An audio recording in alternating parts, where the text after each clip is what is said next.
or bike a lot, and they don't really cross over into other sports. I just like to do that. Maybe I get bored easily. I'm not exactly sure. So I've done a lot of canoeing in the Northeast, especially the Adirondacks, but specific to long distance paddling, I've paddled the Susquehanna, the Delaware rivers from source to sea. That was about 900 miles. I've mountain biked across the U.S. twice, and then I did a 1,000-mile mountain bike trip through Utah. I've hiked a lot of long distance trails and climbed mountains all over the U.S. So I kind of mix it up with long distance biking, long distance canoeing, peak bagging, and long distance hiking. I think I enjoy long distance hiking and peak bagging. I think they're about tied. So since I moved out to Colorado about a year ago, and I've been hard at work. I've been up, I think, like 153 peaks so far. So that's about the last 10 months. And so I really enjoy mountain climbing. And there's just that could be a whole other episode. Just why do people climb mountains? Sure. I still don't understand, and I do it myself. It's a very strange hobby. Yeah, I mean, why aren't we attracted to plains? Why? It's just as conceivable that we would be attracted to flat spots, but we're not. We're attracted to giant heaps of trees and rocks and mud.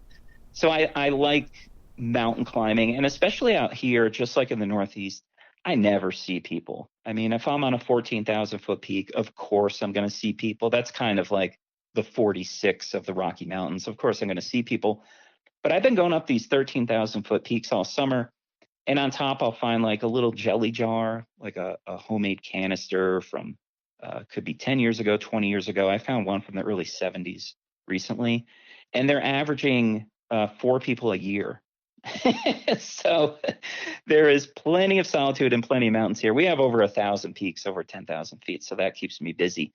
But long distance hiking is also attractive because you get that, what I call an immersion experience. So it's just very, I don't know what the word is, healing or cleansing or peaceful to spend 3 days, 8 days, 2 months, whatever it is, hiking every single day. You're not in a building, you're not in front of a laptop, you're not in your car.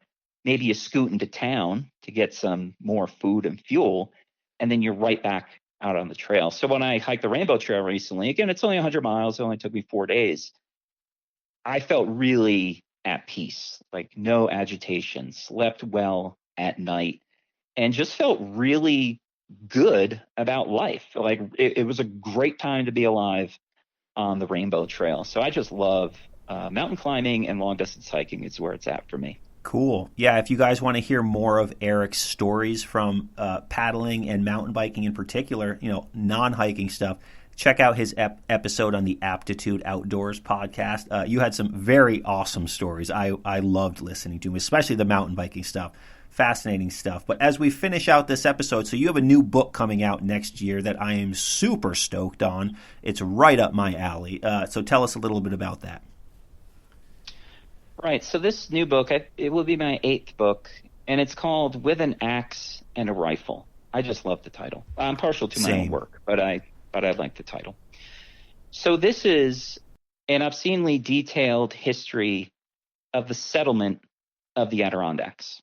And how I tackled this project, and it's a big project. The bibliography has 1,000 sources, and it's a hefty book. It's going to be published as 2 500-page volumes. So it'll be 1,000 pages total. So how I tackled this is, how am I going to do this? Is it going to be chronologically by region? Because there's so much information, it's easy to get overwhelmed and confused very quickly about how settlement of a park the size of Vermont works. So what I decided to do is divide it into 92 chapters, because there are 92 towns in the Adirondack Park. Most of them are totally within the park, like Keene and North Elba, for example. But then you have towns that are just a little bit in the park, like Croghan and Providence and Plattsburgh, for example. So it goes through each town alphabetically, and it answers questions such as, who was first to show up? What is their genealogy? Who built the farms, the fields? Who dug into the hills for iron mining? the first church, the first school. What year was the town formed? What happened at the first town meeting? Who was the first supervisor? What's the oldest grave? Who was the first person who died in the town? Who was the first person who was born in the town? It's the complete history of all 92 towns. It dates back to roughly 1740. I think that's when the town, no, oh, it's amazing. It actually dates back to 1720. That's the oldest known settlement in the Adirondack Park, and that's the town of Ephrata, way down in Fulton County in the southwest corner. That was settled in 1720, believe it or not. And then I think Crown Point was 1740. Most of the towns were settled like 1797, 1805, right around there.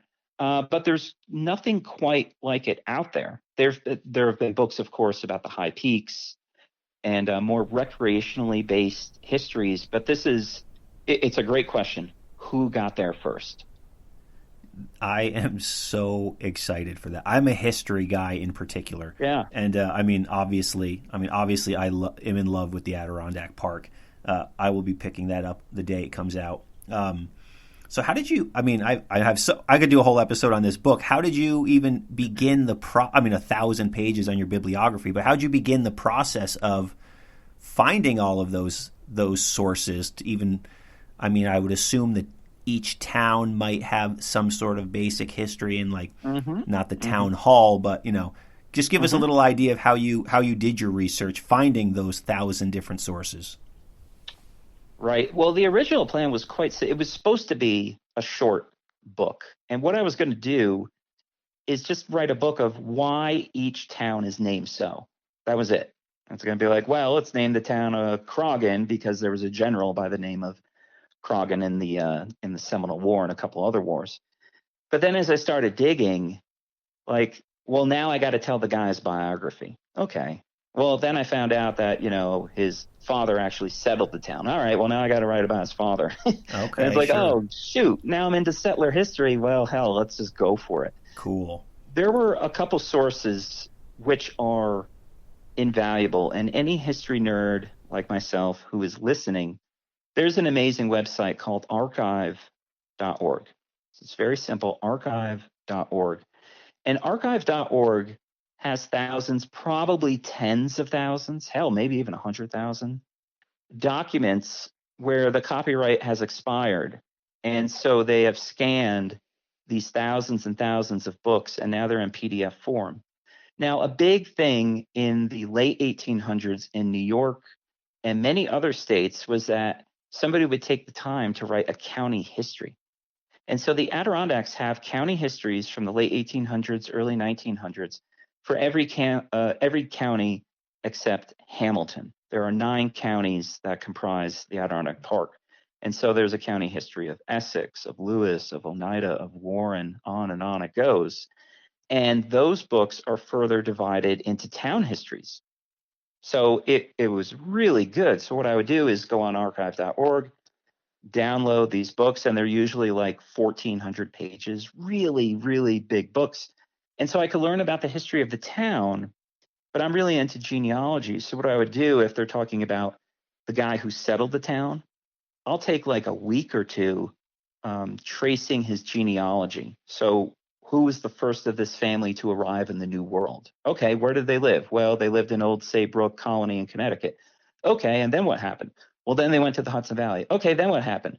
Well, his uncle owned a bunch of land in the Adirondacks, and he bequeathed it to his nephew, who became the first settler. Okay, and then when did he arrive in the actual town in the Adirondacks? So you have the not bare bones.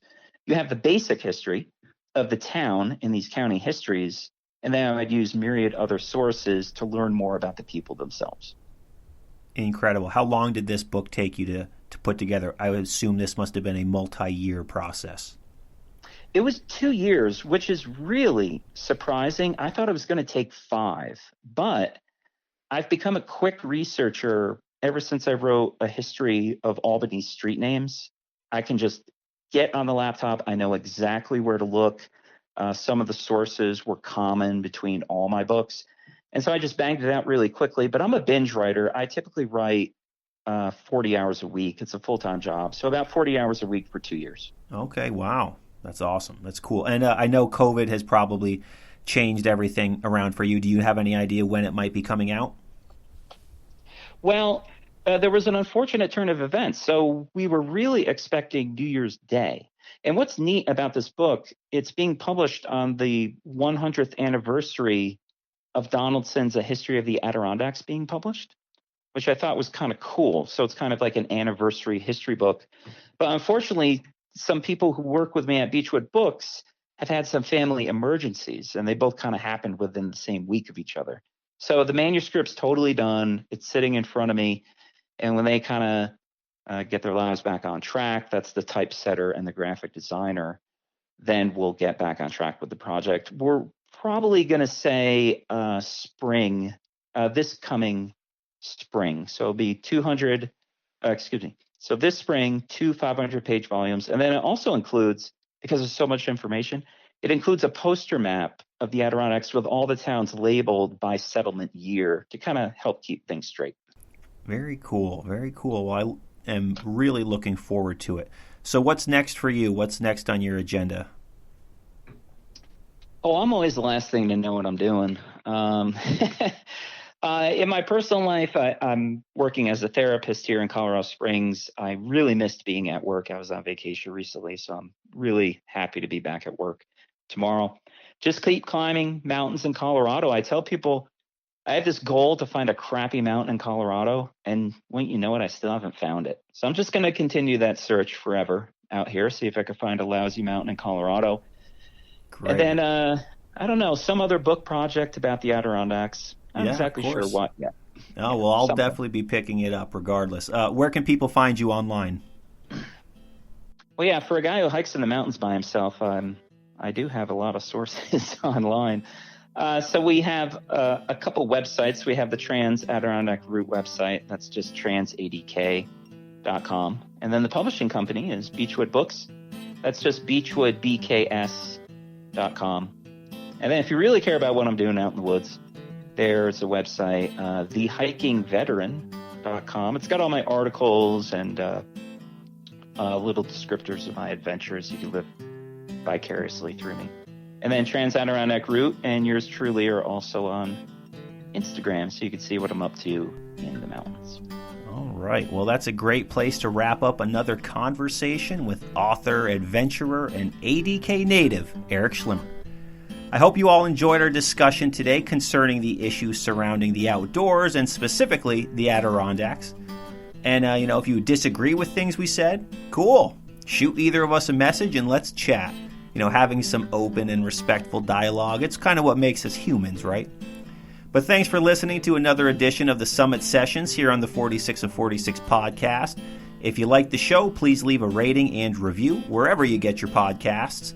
And if you want to contact me or learn more about the show, visit 46of46.com, 46of46.com, and check back every Friday for new mountains, new stories, new guests, and new episodes here on the 46 of 46 podcast. Remember to always leave no trace, do the rock walk, and if you carry it in, carry it out. See you on the trails, everybody.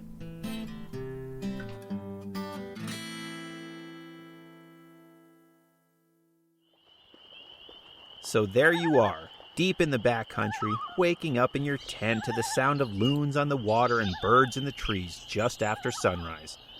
You had an okay night's sleep, not great, but not terrible. It's time to hit the trail.